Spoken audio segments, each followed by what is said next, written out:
ঘুরতে যাওয়ার গল্প তো অনেক বলেছি, ফাইনালি আজ থেকে শুরু হলো আমাদের ঘুরতে যাওয়ার ভিডিও। আমি একদম রেডি, বাকি সবাইও তৈরি, বেরোবো। বারাসাত থেকে প্রথমে যাবো শিয়ালদা, তারপর শিয়ালদা থেকে রাত 12টার দিকে আমাদের ট্রেন ছিল পদাতিক এক্সপ্রেস। একই কোচের দুটো আলাদা আলাদা জায়গায় আমাদের সিটগুলো হয়েছিল, তাই 3জন আর 4জনের টিমে আমরা ভাগ হয়ে গেলাম। আর এই শিয়ালদা থেকে ট্রেন ছাড়লো, শুরু হলো আমাদের মাচাওয়েটের ট্রিপ। তিতির ব্যাগ থেকে এখানে কিছু একটা বার করছিল, ও আচ্ছা জলের বোতল।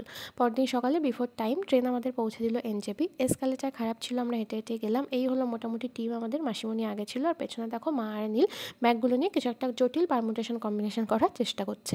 সবাই মিলে অনেকটা হেঁটে বেরিয়ে এলাম পার্কিংয়ে।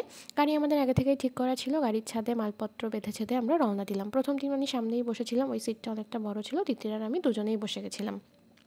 ওই যে কথায় বলে না, জার্নিটা ম্যাটার করে না, ডেস্টিনেশনটাই আসল। আবার কেউ বলে কোনোটাই ম্যাটার করে না, কাদের সাথে ট্রাভেল করছো সেটা আসল। আমার কাছে এই ট্রিপটা ছিল এই দুটোরই একটা পারফেক্ট যুগলবন্দি। যাদের সাথে ট্রাভেল করছি, যেখানে যাচ্ছি, সবটাই ছিল খুবই স্পেশাল।